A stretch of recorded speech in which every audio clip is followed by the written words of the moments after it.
Ireland বা Zimbabwe এই ধরনের চিন্তা না করে আমার মনে হয় যে ভালো ক্রিকেট খেলতে হবে, যে টিমের এগেনস্টেই খেলে। ব্যাটিং ভালো হচ্ছে না, এটা তো সত্য, বাট আমার মনে হয় যে পেছনের দিকে আসলে খুব বেশি এখন না তাকায়। তো তখন থেকে এখন পর্যন্ত একটা মেসেজই দেওয়া হয়েছে যেন ও 140+ বল করে।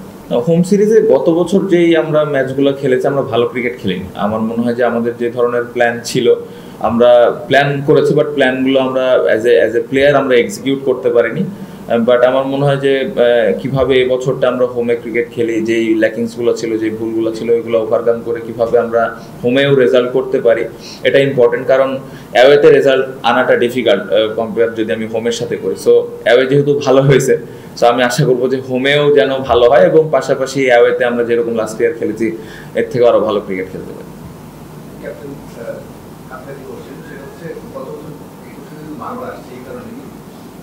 যখন টিম দিলেন তখন কিন্তু এই কথা প্রত্যেকটা ম্যাচে এবারে আপনারা অনেক ভালো করেছেন, চারটা টেস্ট জমে খেলে 4টাই হেরেছে।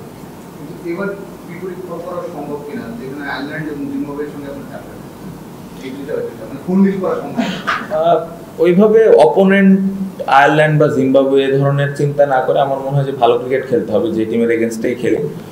অবশ্যই আমাদের ওই অ্যাবিলিটি আছে যে এই হোমে ভালো রেজাল্ট করা, এবং আমি বিশ্বাস করি যে এবছর যেই 5টা-6টা টেস্ট ম্যাচ আমাদের আছে, এই প্রত্যেকটা টেস্ট ম্যাচে ভালো রেজাল্ট আনা সম্ভব।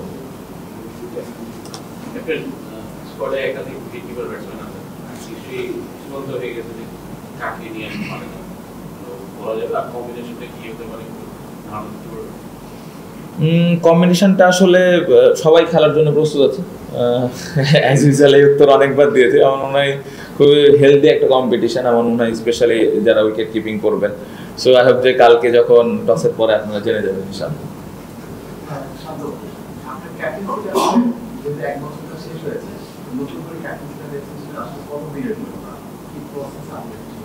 আপাতত এই সিরিজ পর্যন্ত।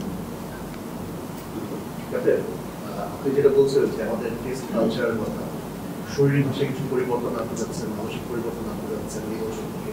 তো এর বাইরে মানে আপনি যেটা বললেন বিসিবির একটা সহযোগিতা দরকার, অবকাঠামোগত স্ট্রাকচার বা আদার্স কোনো ফ্যাসিলিটিস আপনাদেরকে বিসিবি প্রোভাইড করতে পারে বা আপনারা চেয়েছেন যেটা নিয়ে আপনাদের টেস্ট কালচারটা একটু সুন্দরভাবে গড়ে তোলা বা আরো ভালো পারফর্ম করা কিছু? না, অবশ্যই আমার মনে হয় দেখেন এই ফ্যাসিলিটিসটা খুব ইম্পর্টেন্ট। আমরা স্পেশালি যখন বাইরে খেলি তখন উইকেটগুলো ডিফারেন্ট থাকে। সো উইকেট একটা বড় বিষয়, যে আমরা যেন ভালো উইকেটে প্র্যাকটিস করতে পারি, বা যে ধরনের উইকেটে আমরা খেলবো ইন্টারন্যাশনাল ক্রিকেট, ওই ধরনের উইকেটগুলো যেন ডোমেস্টিক যখন ফার্স্ট ক্লাস খেলা হয় ওই ধরনের উইকেটে যেন খেলা হয়, এই বিষয়গুলো আছে। অবশ্যই সামটাইমস কিছু প্লেয়ার ফেল করবে, তারপরে যেন ওই প্লেয়ারটাকে ব্যাক করা হয়, এই বিষয়গুলো নিয়ে আসলে ক্রিকেট বোর্ডের সাথে টুকটাক আলাপ আলোচনা হয়েছে, এবং ক্রিকেট বোর্ড আমি বিশ্বাস করি যে ওই প্লেয়ারগুলোর পাশে থাকবেন। কারণ পরিবর্তন যখন হবে, কোনো কিছু পরিবর্তন হলে শুরুতেই রেজাল্ট পাওয়াটা ডিফিকাল্ট।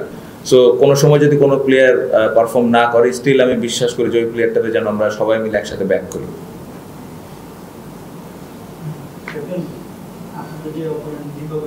এখন একটা খেলতে গেলে একটা ঝুঁকি তৈরি হয় যে আপনার যদি ভালো করে হেরে গেলে হয়তো আপনিও জানেন যে এটা অনেক বেশি এই জিনিসটা আপনারা কি হবে দেখলেন, এটা আপনাদের জন্য একটা প্রেশার ক্রিয়েট হয় যে জিততেই হবে?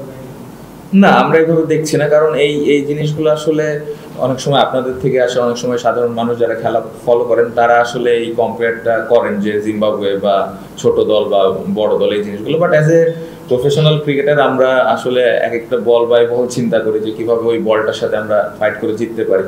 সো ইম্পর্টেন্ট ওইটাই যে আমরা কীভাবে আমাদের যে সেরা খেলাটা আছে ওটা খেলতে পারি, অপোনেন্ট যেই দলই হোক। আমি একটু আগে যেটা বললাম যে কালচার, আমরা জিম্বাবুয়ের সাথে যেভাবে খেলবো সেটা যেন আমরা সেই মন মানসিকতা, সেই বডি ল্যাঙ্গুয়েজ, সেই চিন্তা ভাবনাটা যেন সাউথ আফ্রিকা টিমের সাথেও থাকে বা আর একটা বড় দলের সাথেও থাকে। সো এই জায়গাটা যেন আপনাদের মধ্যেও ডিফারেন্স তৈরি না হয়, এটা আমাদের প্লেয়ারদের মধ্যেও ডিফারেন্স তৈরি না হয়।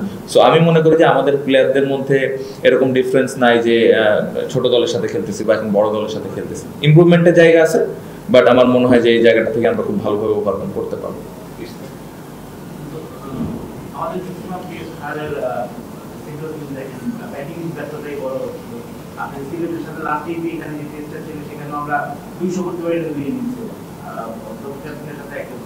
ব্যাটিং নিয়ে আসলে কথা বলতে লক্ষ্য করে আসলে আপনাদেরকে ব্যাটিং কি কোনো আলাদা কোনো ব্যাটিং ভালো হচ্ছে না, এটা তো সত্য, বাট আমার মনে হয় যে পেছনের দিকে আসলে খুব বেশি এখন না তাকায় যে ভুলগুলো ছিল ওই ভুলগুলো নিয়ে আমরা কাজ করেছি।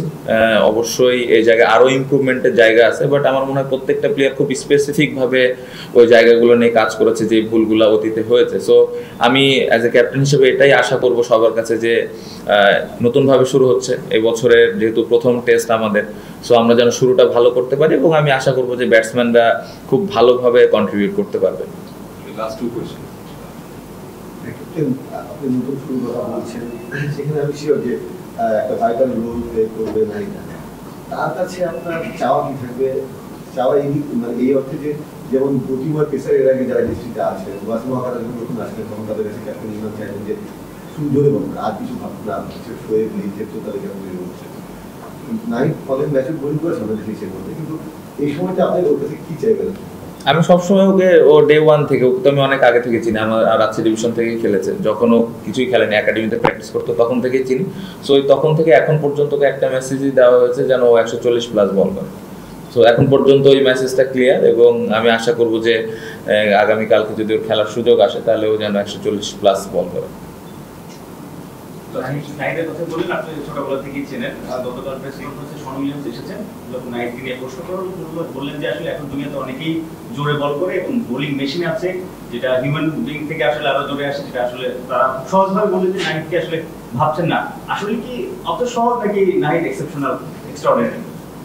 এটা কালকে ম্যাচে যখন নাহিদ বল করবে আর অপোনেন্ট যখন ব্যাটিং করবে তখন আপনি তাদের বডি ল্যাঙ্গুয়েজ দেখলেই বুঝতে পারবেন যে নাহিদ রানা কত জোরে আসলে বল করে এবং হাউ এক্সট্রাঅর্ডিনারি হি ইজ।